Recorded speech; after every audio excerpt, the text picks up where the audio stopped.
अभिवादन स्वीकार कीजिए ब्रजेश मिश्रा का। और आप देख रहे हैं द डिबेट। आज हम बात करेंगे पश्चिम उत्तर प्रदेश और बुंदेलखंड में राजनीति की। महज 9 महीने बचे हैं उत्तर प्रदेश में सबसे बड़े संग्राम के लिए। उत्तर प्रदेश में विधानसभा के चुनाव में मात्र 9 महीने का वक्त बचा है। 9 महीने के बाद उत्तर प्रदेश में रणभेरी बजेगी और उत्तर प्रदेश में सबसे बड़ा मुकाबला होने जा रहा है।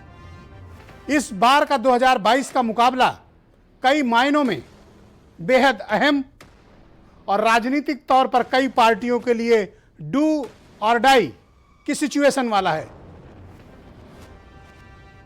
लड़ाई का मुख्य केंद्र बिंदु इस वक्त सेनाएं सज चुकी हैं, सेनापति मैदान में निकल चुके हैं और जो नहीं निकले हैं वो निकलने की तैयारी कर रहे हैं, क्योंकि उत्तर प्रदेश कोई छोटा मोटा राज्य नहीं है। 403 असेंबली सीट्स वाला 75 जिलों का राज्य है, जहां के 23 करोड़ लोगों की आबादी है और करीब 15 करोड़ मतदाता हैं। उत्तर प्रदेश की राजनीति बेहद असाधारण है। उत्तर प्रदेश की राजनीति का मतलब होता है देश की राजनीति, और देश की राजनीति में वही जमता है जो उत्तर प्रदेश में जमता है। इसलिए 2022 कई मायनों में कई पार्टियों के लिए बेहद महत्वपूर्ण है। बीजेपी के लिए 2022 बहुत बड़ा चैलेंज है, क्योंकि 2024 की बुनियाद 2022 पर टिकी हुई है। लार्जेस्ट अपोजिशन समाजवादी पार्टी के लिए इस बार डू और डाई के हालात हैं।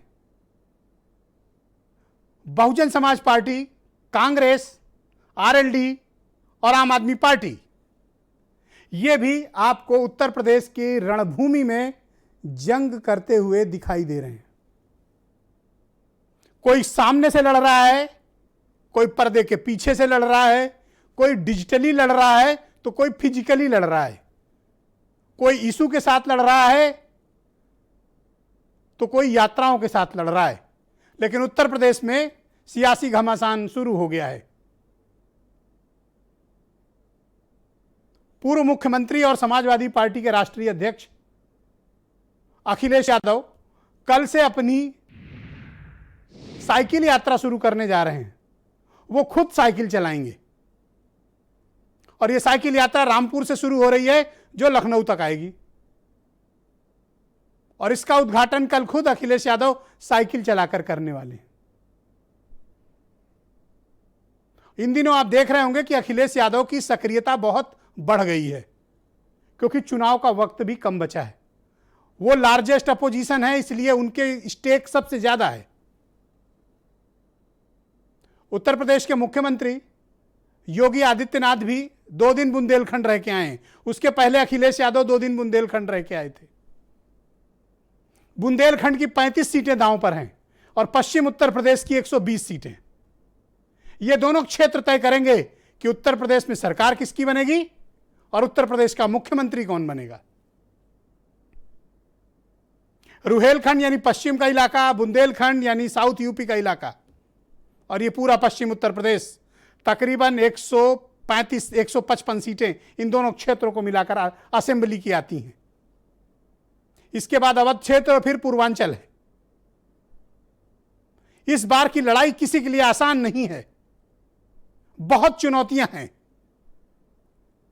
बीजेपी के सामने सबसे बड़ी चुनौती अपने किले को बचाए रखना है, उस मजबूत मेजॉरिटी को बचाए रखना है जो 2017 की लहर में उसे मिली थी। क्या ग्राउंड पर आज वैसे हालात हैं बीजेपी के लिए जैसे 2017 में थे?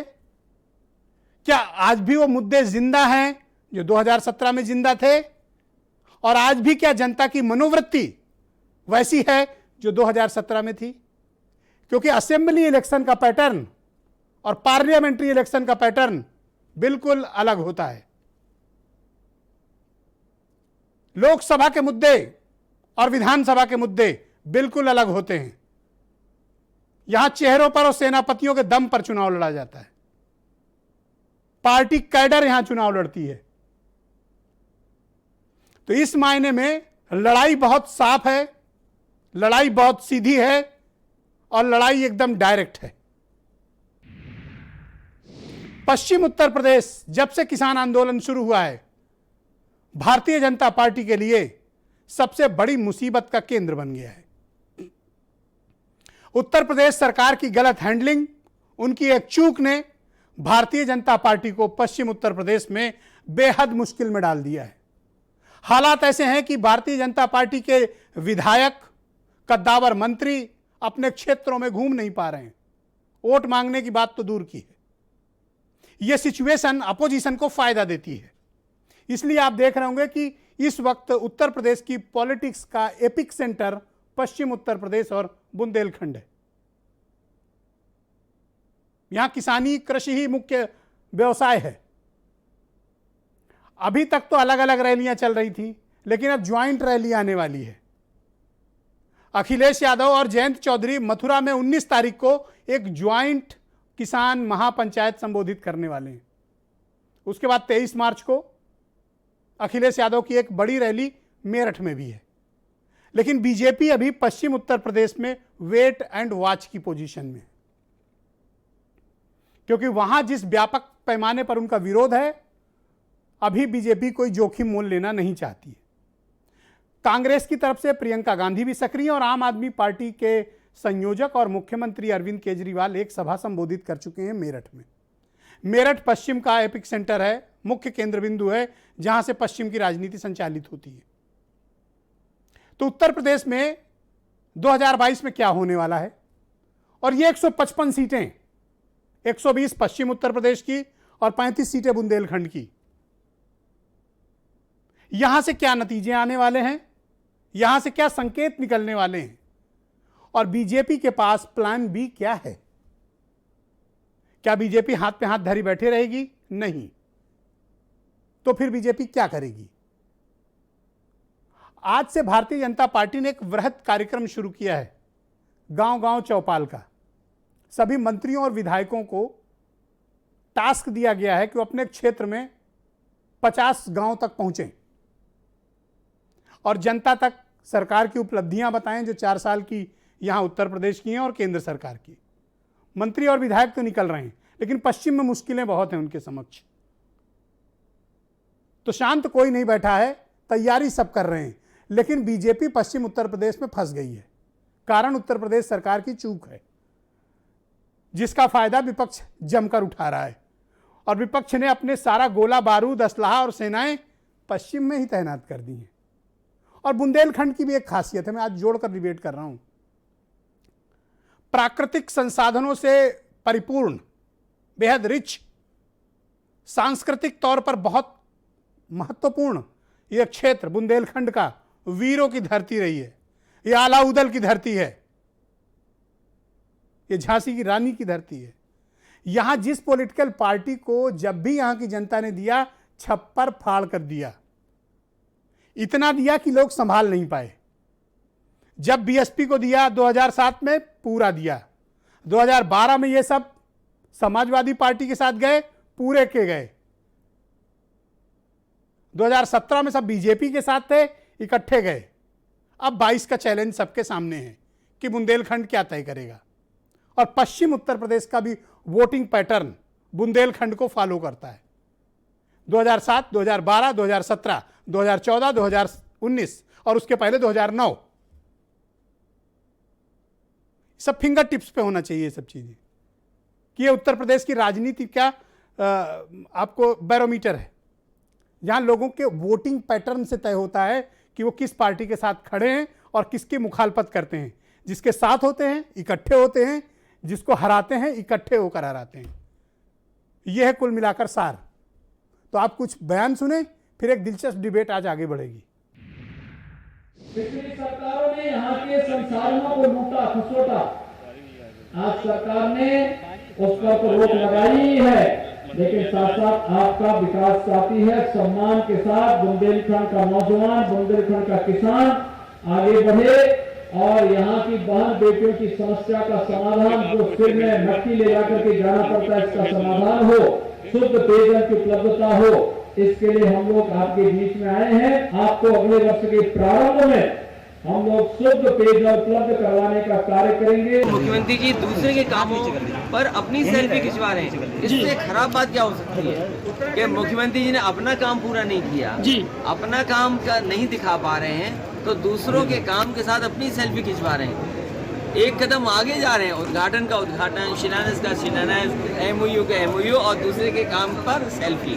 किसानों के अनदेखी से जो नाराजगी बनी है वे लोग मन में रखेंगे और इस विश्वास के साथ मतदान करेंगे कि जो अगली सरकार होगी वो किसानों के लिए वाकई काम करेंगे। तो आज की डिबेट को आगे बढ़ाते हैं। मेरे साथ समाजवादी पार्टी से आईपी सिंह, अनिल दुबे राष्ट्रीय लोकदल से, उमाशंकर पांडे कांग्रेस से, समीर सिंह भारतीय जनता पार्टी से, अरिंदम घोष जाने माने पत्रकार हैं झांसी से, बुंदेलखंड से मुझे जुड़ रहे हैं, और राजेंद्र पाल गौतम कैबिनेट मिनिस्टर हैं दिल्ली सरकार में और आम आदमी पार्टी के सीनियर लीडर हैं। वीरेंद्र सिंह जी हमारे स्टेट हेड, बहुत स्वागत और धन्यवाद आप सभी का। आईपी सिंह जी, आज कार्यक्रम की शुरुआत मैं आपसे करना चाहता हूं। आपसे थोड़ी देर पहले आपकी पार्टी के चीफ अखिलेश यादव की मैं प्रेस कॉन्फ्रेंस देख रहा था मुरादाबाद से। उनकी सक्रियता आजकल बढ़ गई है। आप अपने लिए क्या उम्मीदें देख रहे हैं? और दूसरा, आप अकेले न लड़के आप राष्ट्रीय लोक दल के साथ मिलकर पश्चिम उत्तर प्रदेश में काम कर रहे हैं। क्या अकेले अपनी शख्सियत और अपने क्षमताओं पर भरोसा थोड़ा कम है? ब्रजेश जी, राष्ट्रीय लोक दल के साथ पुराना रिश्ता है और पीछे के जितने चुनाव हुए हैं सब में राष्ट्रीय लोक दल के साथ समाजवादी पार्टी चुनाव लड़ी है। इसलिए हमारी प्राथमिकता में राष्ट्रीय लोक दल के साथ उत्तर प्रदेश के जितने भी छोटे छोटे दल, क्षेत्रीय दल हैं, चाहे वो बुंदेलखंड में हो, चाहे पूर्वांचल में हो या मध्यांचल में हो, इन सभी को अपने साथ जोड़ने का काम समाजवादी पार्टी और हमारे जो राष्ट्रीय अध्यक्ष माननीय अखिलेश जी ने भी किया आ गए हैं डिबेट में। जी, आप अब तक देखिए कि 114 विधानसभाओं का सम्मेलन माननीय अध्यक्ष जी कर चुके हैं और हर मंडल में जो 5-6 जिले थे उनकी सम्मेलन हुए। ये किस तरह के सम्मेलन करते हैं और आप लोगों ने इसमें मीडिया की एंट्री बैन क्यों की है? अंदर क्या घुट्टी पिलाई जा रही, कुछ बताएंगे? मैं समझता हूं कि जितने भी राजनीतिक दल हैं, जब उनके अपने कार्यक्रम होते हैं, कार्यकर्ताओं से संबंधित कार्यक्रम होते हैं, तो निजी तौर पर होते हैं। कार्यकर्ताओं के बीच नेता अपनी बात कहते हैं, अपनी बात गांव तक, जो बूथ है, अंतिम पादान है, वहां तक हमारी बात पहुंचे। इसलिए मीडिया को थोड़े समय के लिए दूर रखा जाता है, लेकिन मंथन के बाद हम मीडिया को पूरी बात बताते हैं। किसान आंदोलन की आड़ में आप लोग उसका राजनीतिक इस्तेमाल कर रहे हैं। 19 तारीख को ज्वाइंट किसान पंचायत मथुरा में कर रहे हैं, फिर 23 तारीख को भी मुझे कार्यक्रम मैंने देखा कि कोई बड़ा गुर्जर सम्मेलन अखिलेश यादव करने जा रहे हैं। क्यों भाई?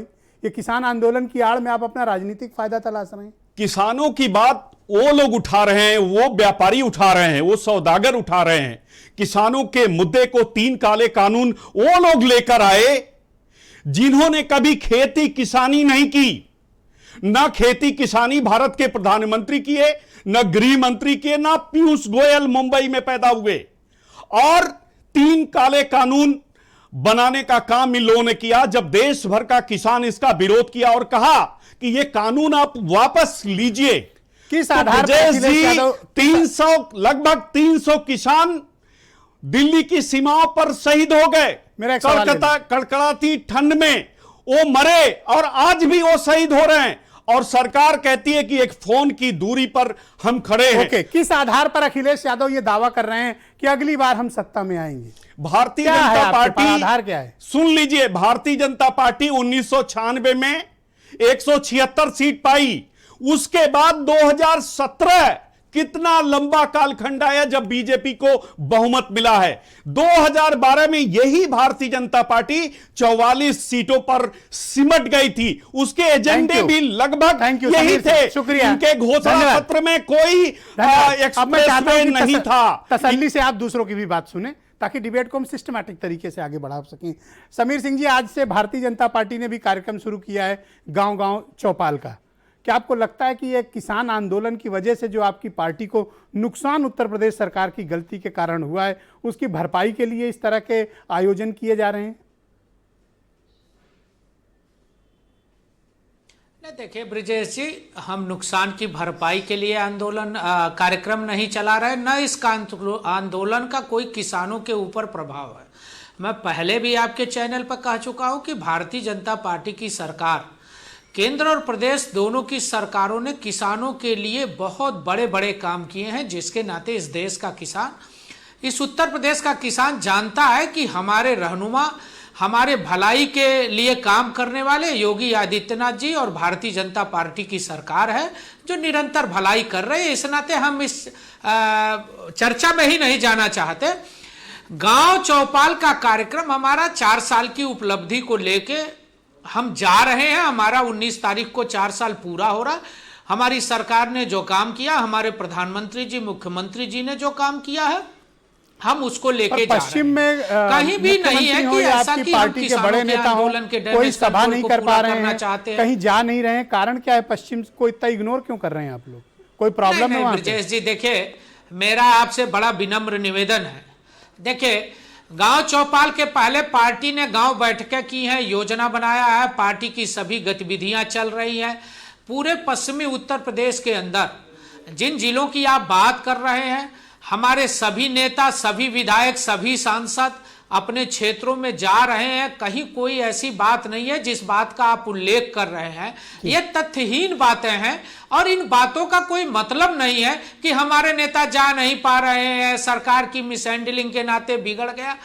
कुछ भी नहीं बिगड़ा, कहीं भी ऐसी कोई परिस्थिति नहीं है जिसका प्रचार प्रसार आप कर रहे हैं। ये बिल्कुल तथ्यहीन है। भेजा गया था कि मंत्री लोग गांव में नहीं घुस पा रहे हैं, वो तो आप ही को भेजा गया था देखने के लिए। नहीं ब्रजेश जी, देखिए ब्रजेश जी, स्पष्ट रूप से कहने में मुझे कोई संकोच नहीं है। आप भी जानते हैं मुजफ्फरनगर की परिस्थिति को, आप भी देख रहे हैं बरसों से। अजीत सिंह और जयंत चौधरी की जमानत वहां बचने की स्थिति नहीं है। इस नाते वो संजीव बालियान जी वहां से सांसद हैं, मंत्री हैं। राजनीतिक विरोध सबका होता है, हमारा भी होता है। मैं ऐसा करता हूं, बैठे हर व्यक्ति का होता है, तो कोई दिक्कत नहीं। विरोध का तो सामना करना हमारा काम है। थैंक यू समीर भाई। मैं ऐसा करता हूं, अनिल दुबे आपके मित्र आज मेरे साथ इत्तेफाक से बैठे हैं इस पैनल पे। वो तो कह रहे हैं दुबे जी कि आपकी जमानत जाने तक की नौबत है पश्चिम। नहीं, अनिल दुबे मेरे मित्र भी है और मेरे पड़ोसी भी है। हाँ, इसीलिए वो कोई पश्चिमी उत्तर प्रदेश के नहीं है, वो पूर्वी उत्तर प्रदेश से आते हैं। उनसे पूछ लेने दो, इनसे अभी गवाही ले लेते हैं। ये तो कह रहे हैं जमानत जब्त हो रही है आपकी, और आप तो उल्टा बता रहे थे उस दिन 3-4 दिन पहले डिबेट में। वो दुबे जी, वो ब्रजेश जी, उनको बोलने में गलती हो गई। उनको ये कहना चाहिए कि उनके लोगों की जमानत जब्त होने जा रही है, क्योंकि जो आदमी क्षेत्र में नहीं घुस पा रहा है, वहां की जनता उनको का इतना विरोध है कि भारतीय जनता पार्टी के लोग, केंद्रीय मंत्री, उनके विधायक, उनके सांसद क्षेत्रों में जा ही नहीं पा रहे हैं। और जिस तरह जयंत चौधरी जी की पंचायत हो रही है, जिस तरह किसान पंचायतों में जिस तरह भीड़ उमड़ के आ रही है, अपने आप ट्रैक्टर ट्राली से लोग आ रहे हैं। आज भी मोदी नगर में पंचायत हुई, जो है वहां पर जो है भीड़ आई, और जहां भी पंचायतें हो रही हैं किसान आक्रोशित है। किसान का आक्रोश इस कदर है कि केवल ये कार्यक्रम दिया जा रहा है कि किसान पंचायत यहां पर होगी, किसान अपने आप निकल करके आ रहा है और भारतीय जनता पार्टी के खिलाफ, भारतीय जनता पार्टी अच्छा, इस बात को मानने में कोई पूरा आक्रोश लेकर के आ रहा है। इस बात को मानने में कोई गुरेज है कि किसान आंदोलन के चलते आपकी पार्टी पुनर्जीवित हो गई? नहीं, हमारी पार्टी किसान, हम किसानों के ही दल हैं। हम किसानों के लिए काम करते हैं। किसान और राष्ट्रीय लोकदल, ना आज आप इतना गुर्रा के बोल रहे हो। नहीं, राष्ट्रीय लोकदल और किसान एक दूसरे के पूरक हैं, और किसानों के ऊपर जब जब संकट आया तो चौधरी अजीत सिंह जी ने उसके बाद जयंत चौधरी जी ने किसानों के लिए हमेशा संघर्ष किया। और आज किसानों पर संकट है, किसानों की आवाज सुनी नहीं जा रही है। किसानों की आवाज संसद में भी किसानों के प्रतिनिधि, आज चौधरी साहब अगर होते पार्लियामेंट में, जयंत चौधरी जी पार्लियामेंट में होते, तो यह स्थिति नहीं होती। आज किसान मायूस है। क्यों चिल्ला रहे हो? मैं तो सिर्फ सवाल पूछ रहा हूं ना। नहीं, मैं उसी का जवाब दे रहा हूं ब्रजेश जी कि किसानों की आवाज के लिए हम लड़ते रहेंगे। किसानों को न्याय जब तक नहीं मिलेगा, हम इस आंदोलन को चलाएंगे। एक सवाल और ले लो। पंचायतों को चलाएंगे। अभी तक मैंने देखा कि जयंत चौधरी अकेले रैली कर रहे थे। अभी मेरे पास रिपोर्ट आई है कि 19 तारीख को मथुरा में, माठ में अखिलेश यादव और जयंत चौधरी ज्वाइंट किसान महापंचायत करने जा रहे हैं। क्यों? हाँ, बाजना में कर रहे हैं। किसानों क्यों कर रहे हैं भाई? नहीं, समान विचारधारा के लोग हैं समान विचारधारा के साथ काम कर रहे हैं। अगर वो अकेले बात नहीं बन पा रही क्या? नहीं, अगर वो दोनों लोग वहां पर मथुरा में, बाजना में एक साथ दोनों लोग किसानों की बात कर रहे हैं, तो इसमें बुराई क्या है? नहीं, मैं कोई बुराई नहीं कराता हूं। मैं तो कह रहा हूं स्वीकार कर लो कि अकेले नहीं हो पा रहा, अब दोनों लोग को आना पड़ रहा है। ये लड़ाई तो किसान स्वयं लड़ रहा है ब्रजेश जी। ओके, किसान स्वयं अपनी लड़ाई लड़ रहा है। आगे कितनी रैलियां ये लोग साथ करने वाले हैं? देश का किसान आक्रोशित है। आगे कितनी महापंचायतें ये लोग साथ करने वाले हैं? नहीं, पंचायतें होंगी जब तक किसानों की समस्या नहीं निपट जाती, जब तक ये कानून वापस नहीं ले लिए जाते, हम किसान की पंचायत को, किसानों के आंदोलन एक को चीज बंद नहीं क्लैरिटी करने दे दो वाले। दुबे जी, अंतिम सवाल है, क्या ज्वाइंट किसान महापंचायत होगी या अकेले अकेले होगी? नहीं, मथुरा में हम लोग ज्वाइंट कर रहे हैं। मथुरा में बाजना में संयुक्त पंचायत है, समाजवादी पार्टी की, राष्ट्रीय लोकदल के लोग वहां पर रहेंगे, दोनों दलों के शीर्ष नेता रहेंगे। Okay, thank you. आम आदमी पार्टी के सीनियर लीडर और दिल्ली सरकार में कैबिनेट मिनिस्टर राजेंद्र पाल गौतम जी भी मुझे ज्वाइन कर चुके हैं और ये पंचायत चुनाव के उत्तर प्रदेश के प्रभारी भी हैं अपनी पार्टी के। बहुत शुक्रिया आपका गौतम जी कार्यक्रम में जुड़ने के लिए। मैंने देखा कि किसान आंदोलन के बाद के दौरान आपकी पार्टी पश्चिम उत्तर प्रदेश में काफ़ी सक्रिय थी। मेरठ में एक किसान महापंचायत भी एड्रेस की केजरीवाल ने। उसके बाद से आप पश्चिम उत्तर प्रदेश में कोई किसान पंचायत नहीं कर पाए। लग रहा है ज़मीन नाप ली आपने, आपको एहसास हो गया कि उत्तर प्रदेश आसान नहीं है। देखिए, अगर आप उत्तर प्रदेश की मेरठ की किसान पंचायत को देखें तो उसमें बहुत ज़बरदस्त भीड़ उमड़ के आई, लेकिन सवाल ये है कि पूरे उत्तर प्रदेश को हम लोग कवर कर रहे हैं और मुझे खुशी है कि जो काम की राजनीति की शुरुआत हमने दिल्ली से की है, आज उत्तर प्रदेश की सरकार भी बाध्य हो गई है। आपने देखा होगा योगी जी भी एक स्कूल में जाकर एक प्राइमरी स्कूल की छोटी सी कक्षा में गए हैं। चलो अच्छा, इसी बहाने कम से कम उन्होंने 4 साल बाद ही से स्कूल में जाके स्कूल का जायजा तो लिया। तो ये बहुत अच्छे संकेत हैं कि पूरे देश के अंदर राजनीति बदल रही है और पॉलिटिशियंस को मजबूर होना पड़ रहा है कि वो लोग स्कूलों में जा रहे हैं, वो हेल्थ की बात कर रहे हैं, वो एजुकेशन की बात कर रहे हैं। और रही बात किसान महापंचायत की, तो हम लोग इसको राजनीतिकरण करना नहीं चाहते, इसलिए हम हर बार किसान पंचायत करें। बेहतर जो ये है कि हम लोग काम की राजनीति की बात पूरे प्रदेश के 75 जिले में हम लोग कर रहे हैं। हमारे कार्यकर्ता, हमारे पार्टी के नेतागण 75 के 75 जिले में लगातार सभाएं कर रहे हैं। आपने देखा होगा पीलीभीत में मैं भी गया था, क्या संभावना और देखते बहुत हैं? बड़ी सभा हुई थी। आपको पता है उत्तर प्रदेश की राजनीति बहुत कॉम्प्लिकेटेड है, यहाँ जड़ें जमाना बहुत मुश्किल काम है।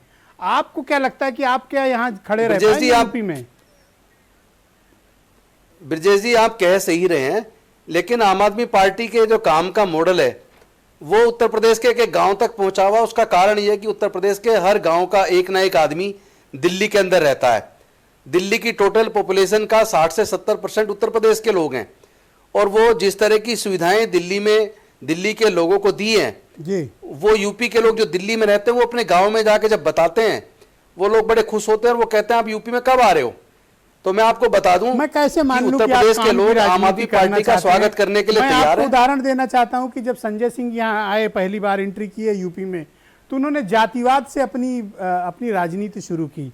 आम आदमी पार्टी जाति विशेष की राजनीति कर रही थी और जाति विशेष पर आरोप लगा रहे थे। आज आप काम की बात कर रहे हैं। और कल मैंने अरविंद केजरीवाल को विधानसभा में स्पीच देते सुना, वो राम राज्य ला रहे हैं। तो इतना कंफ्यूजन, असमंजस क्यों है? नहीं, कोई कंफ्यूजन नहीं है। उनका सीधा सीधा तात्पर्य था कि लोगों के लिए काम तो सरकारों को करना ही पड़ेगा, और जिस तरह के 10 एजेंडे पे उन्होंने दिल्ली के अंदर काम जो किया है और जो आगे का जो बजट है वो भी जिस एजेंडे पे लेके आए हैं, उन्होंने उसी की बात की है कि एक अच्छा राज्य कौन सा होता है, उसका उदाहरण उन्होंने पेश किया है। धन्यवाद। और मैं आपके माध्यम, शुक्रिया। उमाशंकर पांडे कांग्रेस के सीनियर स्पोक्स पर्सन है। भाई पांडे जी, मैं आपसे समझना चाहता हूँ, प्रियंका गांधी को मैंने देखा कि 5-7 उन्होंने किसान महापंचायतों को संबोधित किया, उसके बाद से आजकल थोड़ा सन्नाटा चल रहा है। कांग्रेस अपने को पश्चिम उत्तर प्रदेश और बुंदेलखंड में कहाँ देखती है? देखिए ब्रजेश जी, सबसे पहले तो मैं आपको धन्यवाद देना चाहता हूं कि आपने 2022 कांग्रेस पार्टी सरकार बनाने जा रही है, इस पर आपने मुहर लगा दी। कैसे और कैसे आपने, बिल्कुल मैं बताता हूं। देखिए ये मुझे भी अचरज हो रहा है और पैनल में बैठा हर व्यक्ति हंस भी रहा है। एक राजनीतिक परंपरा है कि जो सबसे आगे होता है उसको सबसे लास्ट में बोलने का मौका दिया जाता है। आप माइंड मत करो, और ऐसा नहीं, ऐसा करके आपने कांग्रेस की सरकार बनने का बिगुल बजा दिया। मैं इसलिए आपको धन्यवाद देता हूं। देखो कितना बुरा मान गए, इनको बाद में मौका मिला। Please don't mind, go ahead. मैं तो आपको धन्यवाद दे रहा हूं कि कौन अच्छा, पहले बोलेगा कौन बाद। दूसरी बात वैसे तो देखिए, मैंने आज मैं- आईपी सिंह को पहले बोलने का अवसर दिया। थोड़ी सी आवाज कट रही है, मैं जी पहले आपको मैंने बोला आपकी था। आवाज आ रही, बोले। हाँ, काफी देखिए, बुरा मान रहे हैं आप। दूसरी बात देखिए क्या है कि प्रियंका गांधी जी लगातार उत्तर प्रदेश की सड़कों पर हैं और मुझे लगता है प्रदेश की जनता को पूरी ताकत से वो चीजें दिखाई भी दे रही हैं और उपचुनाव के जो परिणाम आए उसमें वो प्रतिबिंबित भी हो रहा है कि जनता भी प्रियंका गांधी जी को और कांग्रेस पार्टी के संघर्षों को सलाम कर रही है। 22 का जब रिजल्ट आएगा अपने आप वो परिणाम में बदल जाएगा। मैं मुख्यमंत्री जी की बात जरूर करना चाहूंगा। बुंदेलखंड वो गए थे, मैंने देखा वो एक अर्जुन सहायक परियोजना जो शुरू हुई थी 2009 में, वहां सेल्फी ले रहे थे और कहते हैं कि 70 सालों में कांग्रेस ने क्या किया। मैं केवल उसी पर फोकस करना चाहूंगा ब्रजेश जी। देखिए अर्जुन बाढ़ 1957 में कांग्रेस की डबल इंजन की सरकार में शुरू हुई थी और बनी थी। जवाहरलाल नेहरू जी प्रधानमंत्री थे और संपूर्णानंद जी उत्तर प्रदेश के मुख्यमंत्री थे। उसके बाद अब 2009 में जब डॉक्टर मनमोहन सिंह जी उत्तर प्रदेश के प्रधानमंत्री थे तब अर्जुन सहायक परियोजना शुरू हुई थी और 807 करोड़ रुपए डॉक्टर मनमोहन सिंह जी ने इस परियोजना को दिया था, जिससे बांदा, हमीरपुर और महोबा का पूरा क्षेत्र शुद्ध पेयजल पाता और सिंचाई होती। मायावती जी उत्तर प्रदेश की मुख्यमंत्री थी, आज तक वो परियोजना पूरी तरीके से कंप्लीट नहीं हो पाया। 90% तो मतलब बीजेपी और समाजवादी पार्टी आपके काम का फायदा उठा रहे हैं। मैं वही बताना चाहता हूं कि जब हमारी डबल इंजन की सरकार थी पंडित जवाहरलाल नेहरू जी और संपूर्णानंद जी के समय में तो अर्जुन बांध बना, लेकिन 2009 में जब से केंद्र में तो हमारी सरकार थी, हमने पैसे दिए, लेकिन इन लोगों ने जो सरकारें थी, सपा की भी सरकार बनी, उसमें बसपा जी मायावती एक मुख्यमंत्री थी आपके लिए और अब योगी जी की सरकार, राजनाथ जी की सरकार भी बनी। लेकिन राजनीतिक प्रश्न है आपके लिए, क्या किसी पार्टी के साथ मिलकर चुनाव लड़ने का इरादा है या अकेले चुनाव मैदान में जाएंगे? देखिए ब्रजेश जी वो शीर्ष नेतृत्व तय करेगा, लेकिन मेरी थोड़ी सी बात रह गई। वो जो योगी जी जो सेल्फी ले रहे थे वो मोबाइल और कंप्यूटर ये सब राजीव गांधी जी की देन है। और मैं एक चीज दावे से कह रहा हूं ब्रजेश जी, ये जांच का विषय है, अभी मैं जांच नहीं कर पाया हूं। योगी जी जो कपड़े पहन के गए थे, मुझे लगता है वो कांग्रेस की ही सरकारों में स्थापित किसी टेक्सटाइल मिल से वो कपड़ा बना था। ये जांच जैसे ही मैं कर लूंगा मैं बता दूंगा। धन्यवाद। कहने का मतलब यह कि कांग्रेस का सारा काम श्रेय लेने सब बैठे हैं। Okay, alright. अरिंदम घोष जी मेरे साथ मौजूद हैं, बहुत ही जाने माने पत्रकार हैं और बुंदेलखंड की राजनीति को काफी करीब से समझते हैं। आपने देखा होगा कि पिछले 1 हफ्ते 10 दिन के भीतर अरिंदम जी बुंदेलखंड काफ़ी चर्चा में रहा पूरे देश भर में और विशेष तौर पर उत्तर प्रदेश में। अखिलेश यादव की विजिट रही हो और उसके बाद अब योगी आदित्यनाथ की विजिट रही हो। आप बुंदेलखंड की राजनीति में क्या पाते हैं? कोई परिवर्तन पाते हैं? कोई उम्मीद है? और बुंदेलखंड के लोग क्या चाहते हैं? ओहो, मेरा उनसे संपर्क अभी स्थापित नहीं हो पाया है। उनसे संपर्क होते ही मैं वापस इस डिबेट को आगे बढ़ाऊंगा। आईपी सिंह मेरे साथ मौजूद हैं, समाजवादी पार्टी के प्रवक्ता हैं। भाई आईपी सिंह, आप मुझे बताइए कि बुंदेलखंड में आप अपने लिए क्या संभावनाएं तलाशते हैं? देखिए, काम के आधार पर जिस तरह से आदित्यनाथ जी ने बुंदेलखंड में जाके सेल्फी लिया, उस काम को पूरा करने का काम समाजवादी पार्टी ने किया, हमारे माननीय राष्ट्रीय अध्यक्ष जी ने किया है। और जितने भी उत्तर प्रदेश के स्ट्रक्चरल वर्क हैं जी, उत्तर प्रदेश में अगले 2050 तक 1 यूनिट भी बिजली हमें किसी अदर स्टेट से लेने की जरूरत नहीं पड़ेगी।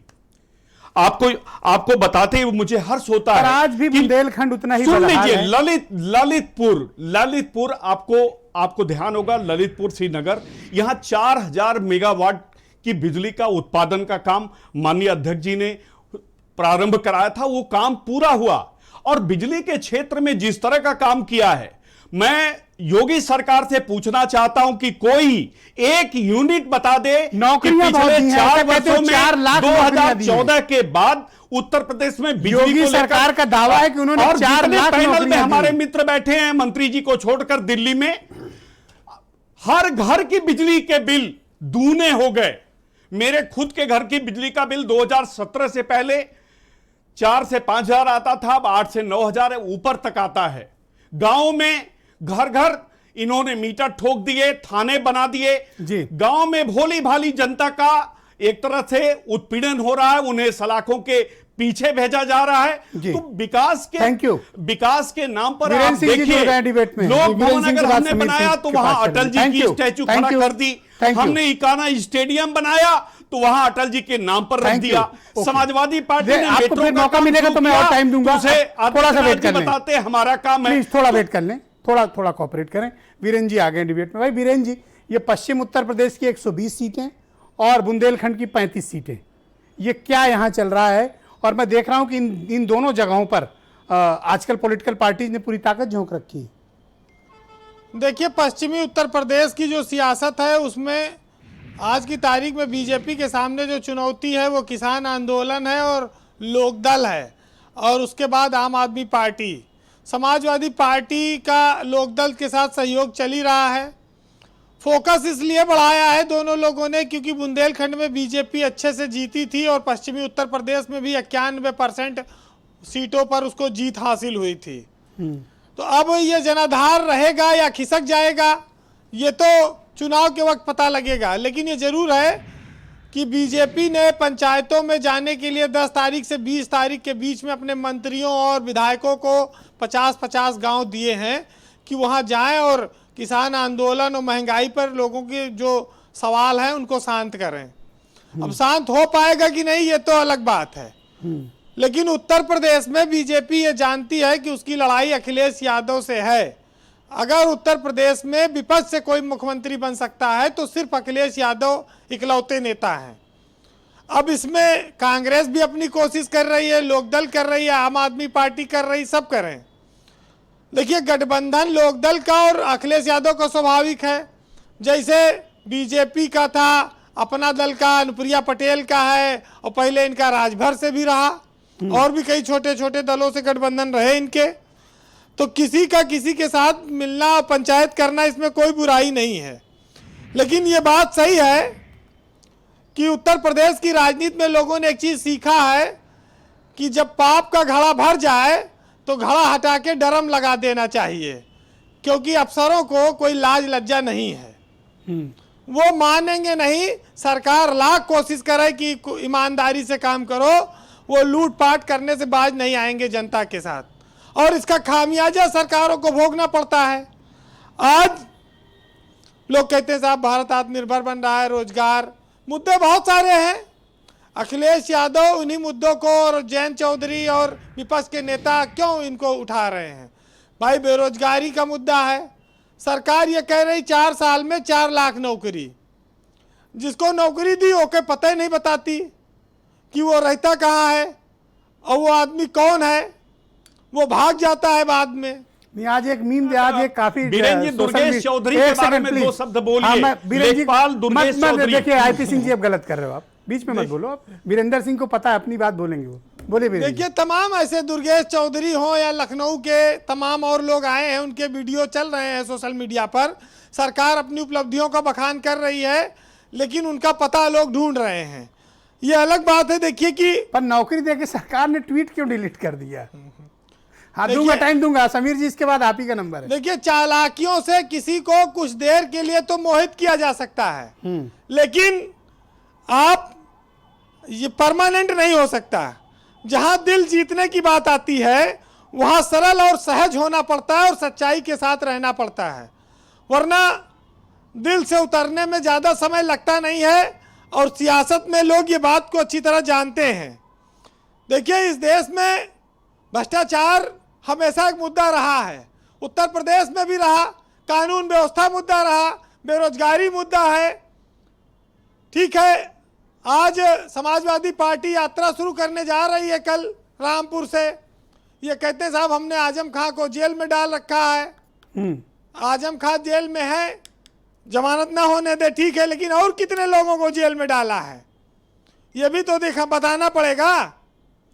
बीजेपी के तमाम नेताओं के ऊपर आरोप लगते रहे, लेकिन समस्या यह है कि अगर आपका संतरा का जूस पीने का मन हो और आपकी जेब में पैसा ना हो तो एक गुलाबी रंग के चश्मा खरीदो और सादा पानी लियो, पानी अपने आप आपको संतरे रंग का नजर आएगा और पी लो, क्योंकि भाई इसके अलावा और कोई विकल्प नहीं है।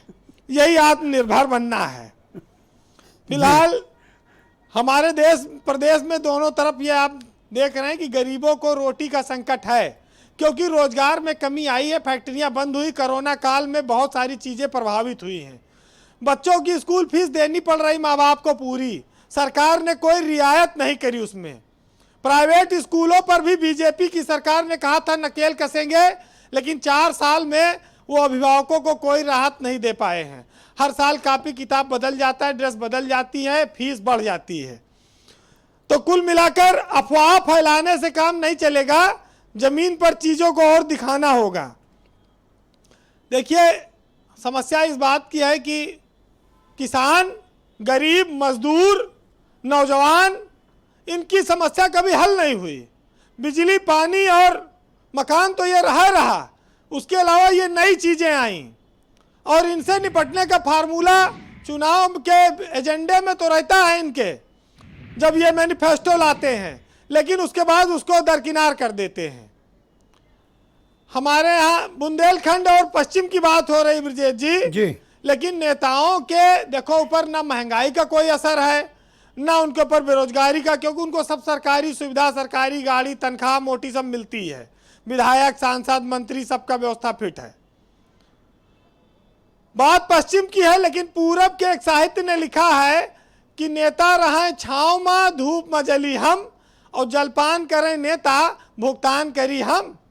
और भारत के किसानन के दुर्भाग्य तनी देखो कि गेहूं का धरे दिल्ली और भूसा का धरी हम। तो कुल मिलाकर यह है कि सियासत में जी मन में विश्वास रखकर कोई हार नहीं सकता और मन में शंका रखकर कोई जीत नहीं सकता। पूरी दुनिया भी जीत सकते हैं संस्कार से, और जीता हुआ भी आप हार सकते हैं अहंकार से। जी वीरेंद्र जी, बहुत बहुत शुक्रिया आपका, बहुत बहुत धन्यवाद। समीर सिंह जी, मैं आपसे समझना चाहता हूं कि 3-4 ऐसे मुद्दे हैं जिनका जवाब भारतीय जनता पार्टी की उत्तर प्रदेश की सरकार को देना होगा। पहला, किसानों का मुद्दा, दूसरा बेरोजगारी, तीसरा महंगाई, चौथा बिजली की बढ़ी हुई कीमतें, लोगों को रोजगार चाहिए, बेहतर कानून व्यवस्था चाहिए। अब चुनाव में सिर्फ 9 महीने बचे हैं, लोग आपसे जवाब चाहते हैं।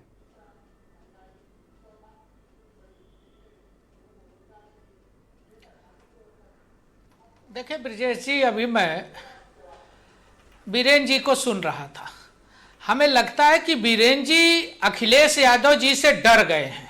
उनको लगता है कि अखिलेश यादव जी कहीं उनको भी भाजपा का बीका न कह दे और दलाल पत्रकार न कह दे, इसके नाते वो अखिलेश यादव की भाषा बोल रहे हैं। जो 4 प्रश्न किया है आपने, चारों का मैं जवाब देना चाहता हूं।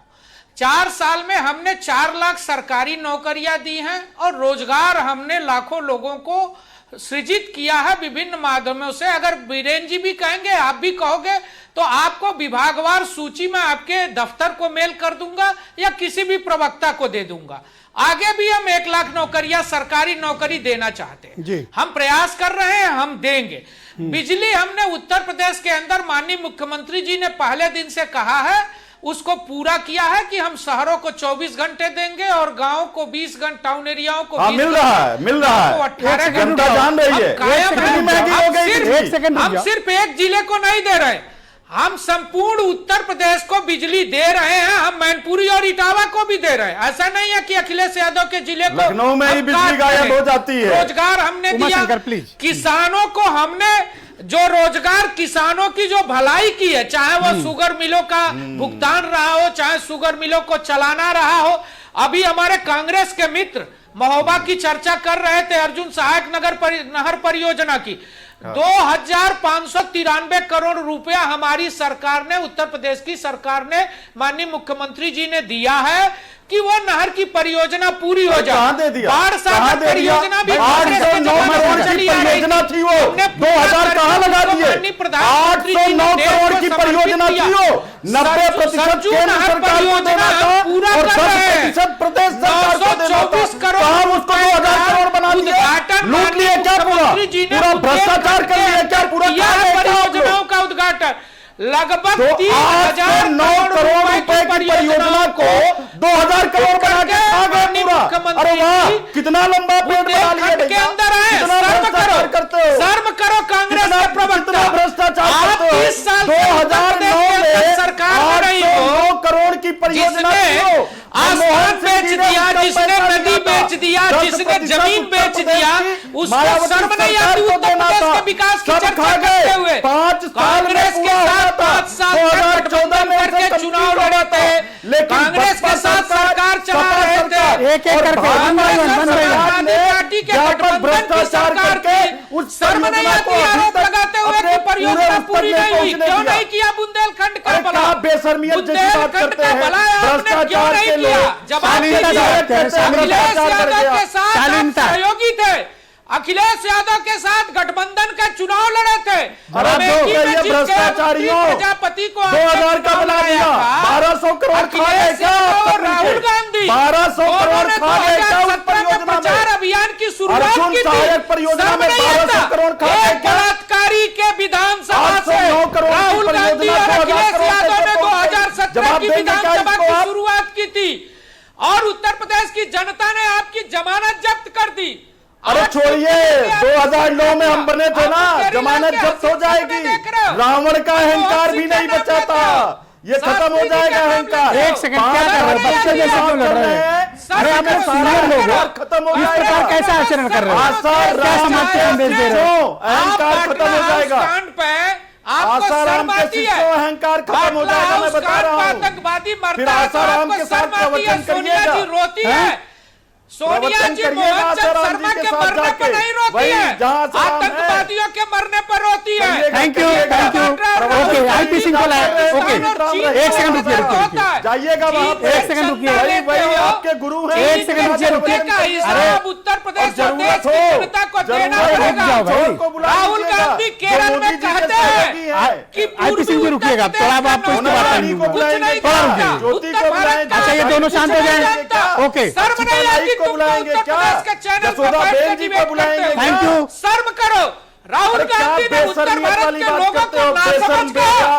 राहुल गांधी की ये भाषा जसोदा बेन को बुलाएंगे क्या? अरे शांत करो, क्या नाम सुना? महिला शांत रखिए। ओके, अनिल दुबे की स्क्रीन पे लाओ, दोनों लोग शांत हो जाते हैं। सिर्फ अनिल दुबे बोलेंगे। नाइक याद आती है। ओके, अनिल दुबे बोलेंगे। ओके, अनिल दुबे, आप मुझे बताओ, काम नहीं चलेगा। पश्चिम उत्तर प्रदेश के प्रमुख, थैंक यू, शुक्रिया, ये दोनों शांत रहेंगे। ओके, दिखाई नहीं देती है इन दोनों की आवाज शांत हो जाओ। मैं ऑडियो बंद करूंगा, ऑडियो बंद करूंगा अगर झगड़ा बंद किया। ओके, रोक दीजिए दोनों को। और अनिल दुबे को लाइए। अनिल दुबे, पश्चिम उत्तर प्रदेश के प्रमुख मुद्दे क्या हैं? आप दोनों की आवाज अब नहीं जा रही, कृपया लड़ाई बंद करें। अनिल दुबे बोलिए आप।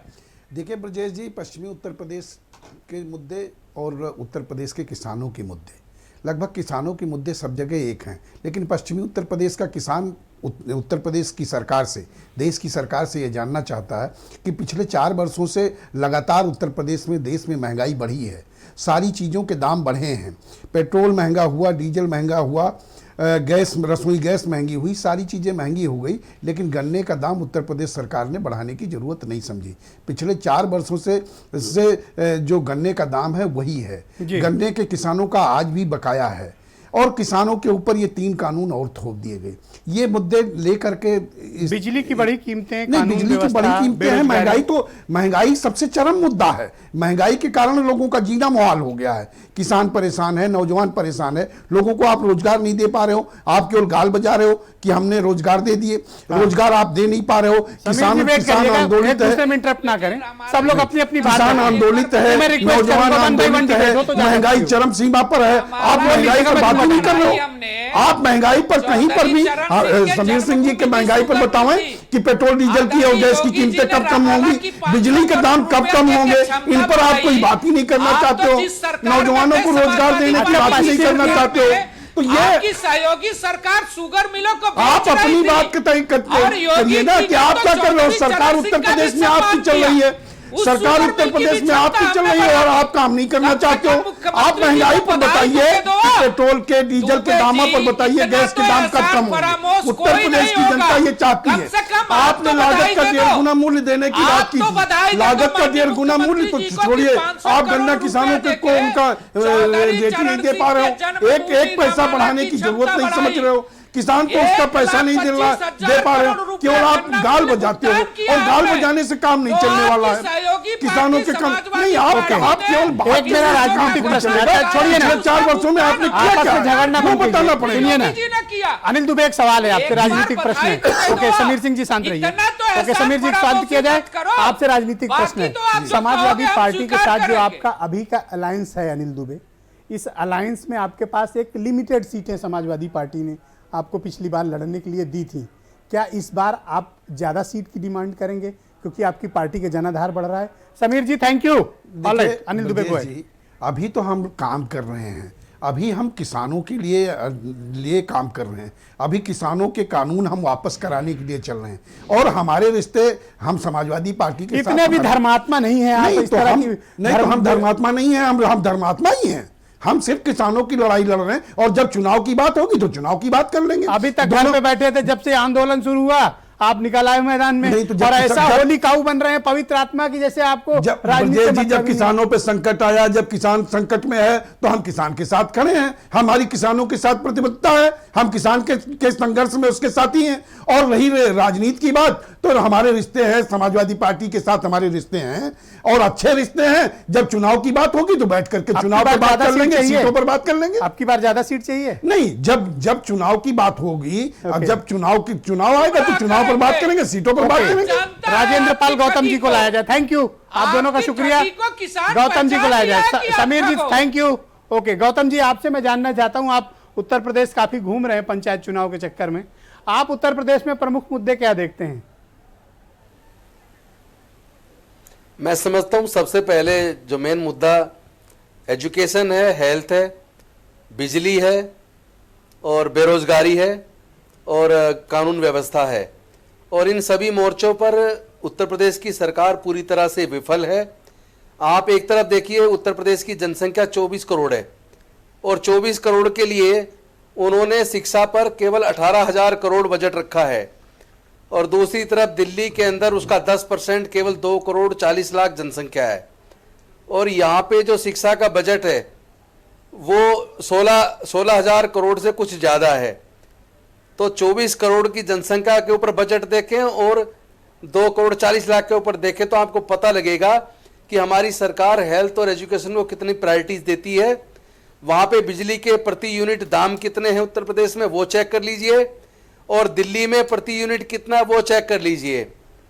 हेल्थ पे टोटल बजट यहाँ 14% है, यूपी के अंदर लगभग 6% है। तो आप ओवरऑल देखेंगे तो आपको गुड गवर्नेंस का मॉडल जो दिल्ली के अंदर है उसके आसपास भी कहीं उत्तर प्रदेश की सरकार नजर नहीं आती। और आपसे जो जैसा कि पहले बीच में बात अधूरी रह गई, हम लोग जाति और धर्म की राजनीति नहीं करते, हम काम की राजनीति करते हैं।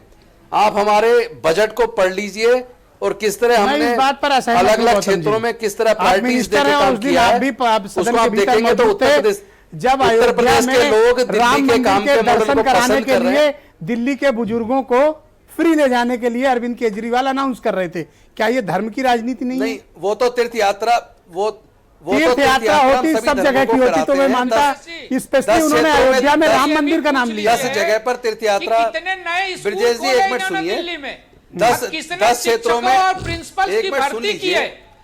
समीर सिंह जी आप उनके बीच में मत बोले, आपके बीच में नहीं बोले। इतना मिनिस्टर, इतना उनके सम्मान में हम लोग को समय देना चाहिए कि वो अपनी बात रख सकें। Yes Gautam ji, go ahead please. Gautam ji सिर्फ बोलेंगे, बोलिए। हम लोगों ने 10 अलग अलग कॉरिडोर चुने जिसपे हम तीर्थ यात्रा पहले से करा रहे हैं, उसमें 10 में सिर्फ एक ऐड किया है। तो ये कोई धर्म की राजनीति नहीं है। सिखों के जाने के लिए, मुस्लिम के जाने के लिए, बौद्ध के जाने के लिए, हिंदुओं के जाने के लिए, सभी के लिए अलग अलग कॉरिडोर हमने बनाए हुए हैं तीर्थ यात्रा के लिए। तो अगर हम धर्म की राजनीति करते तो केवल एक धर्म के लिए प्रायोरिटीज रखते। हमने तो सभी धर्मों को समान नजरिए से हम लोग देखते हैं, सबके लिए समान नजरिए से हमने तीर्थ यात्राएं रखी हैं। तो आप इस दृष्टि से ना देखें, हम धर्म की राजनीति और जाति की राजनीति नहीं करते हैं, हम लोग काम की राजनीति करते हैं। आप हमारे बजट को पढ़ लीजिए, कोरोना हमने काल किस में तरीके आपने से क्या बजट किया में ये किन देश क्षेत्रों को जानता कितना है। पैसा दिया, क्या किया आप समीर उसको जी? देख लेंगे तो आपको समझ आएगा। बिहार को ले जाके बीजेपी तो रहने ही दे, बीजेपी की बस की तो कुछ है ही नहीं। अभी जनता इंतजार कर रही है 2022 में आपको जनता जवाब देगी। के अंदर एक पूरी का भारतीय पैकेट भी जनता नहीं पार्टी दिया को दिल्ली के अंदर, यूपी उत्तर की प्रदेश जनता और जवाब बिहार के देगी, लोगों बहुत को। जल्दी आप इंतजार कीजिए। आप कोरोना के अंदर अरे आपके पास तो जाति धर्म की राजनीति कुछ है ही नहीं, मंदिर मस्जिद की राजनीति आप करते हैं, मानवता को आप मानते नहीं है, मानवता की हत्या कर रहे हैं आप लोग, कानून व्यवस्था आप संभाल नहीं पा रहे हैं, कैसी बात कर रहे हैं आप लोग। भोजन दिया गरीब अच्छा हुआ तुम्हारे मुख्यमंत्री भी अब स्कूल तो जाने लगे, यही काम की राजनीति सिखाने आए थे हम आपको। अच्छी बात है, कुछ सीखने तो बहुत अच्छी बात है। गरीब लोगों को क्या दिया आपने कोरोना काल में? कोरोना काल में आपने दिल्ली के अंदर क्या दिया था?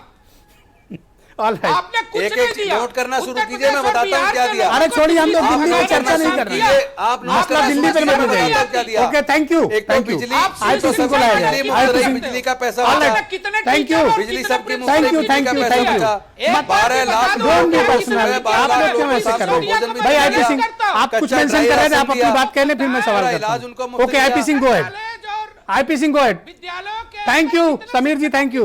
Okay, IP Singh go ahead. देखिए, जो करे झूठा प्रचार उखाड़ फेंको उनकी सरकार। मेरे सवाल का जवाब ये भारतीय जनता प्रवक्ता ने पार्टी नहीं और दिया। इनके नेता, ये बताएं जब कोरोना आप काल में इन्हें चुप दिल्ली कराइए, के अंदर इन्हें चुप यूपी कराइए। बिहार जब के अमित लोगों के शाह साथ क्या पश्चिम हुआ? बंगाल जाते हैं तो पश्चिम बंगाल में कहते हैं जी, कि पश्चिम बंगाल का इसका बेटा जवाब नहीं मिला कि मुख्यमंत्री दिल्ली के होगा, अंदर कोरोना तो काल में उत्तर इन्होंने प्रदेश क्या में उत्तराखंड का नागरिक मुख्यमंत्री कैसे बना? उत्तर प्रदेश का बेटा उत्तर प्रदेश का मुख्यमंत्री होगा। दुर्गेश चौधरी अरे आराम से बात करो, इतना एक्साइटमेंट तक गुस्सा है।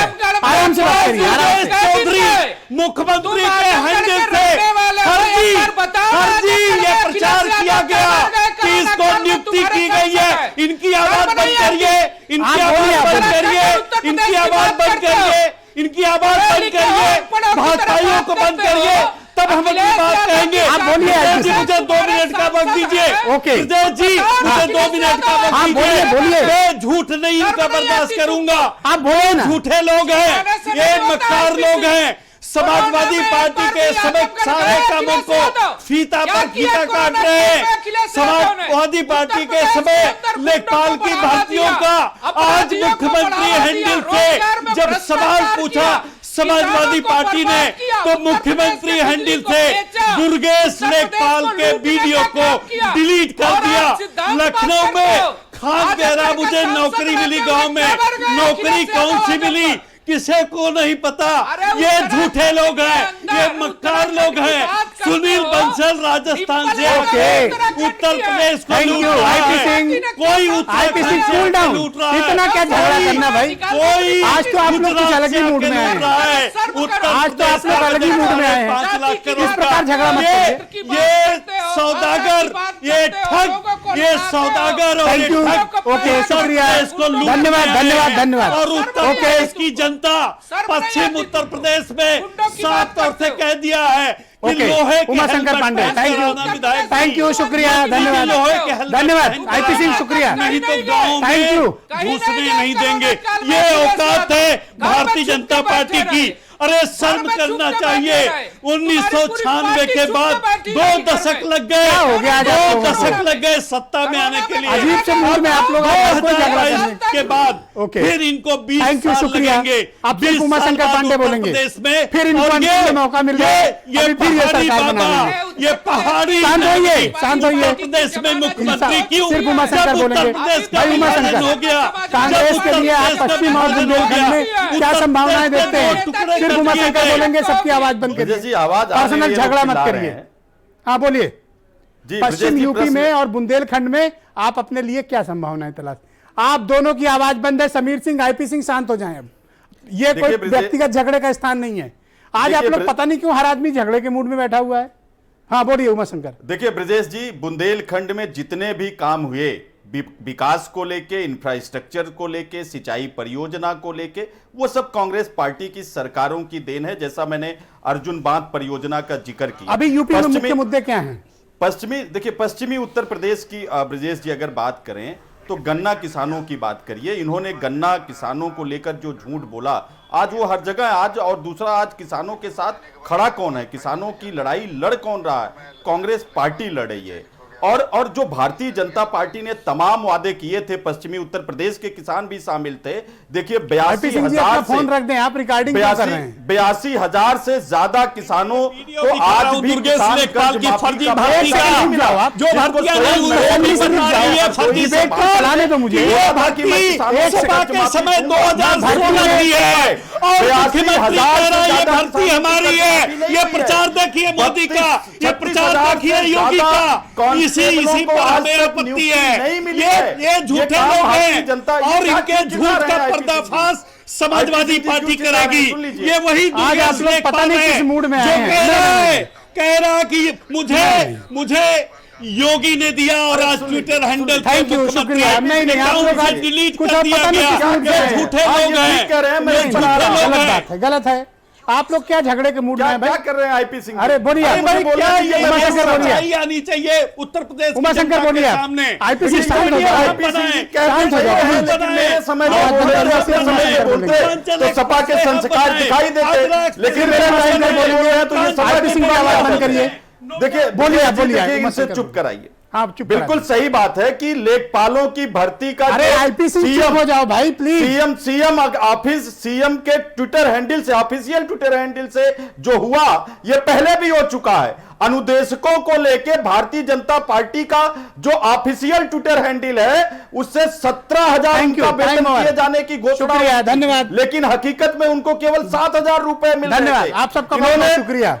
मुझे अफसोस है आज आप लोग किस प्रकार का आचरण कर रहे हैं। हम लोग को डिबेट में संयम, मर्यादा और शब्दों का चयन, एक दूसरे के सम्मान का भी ध्यान रखना चाहिए।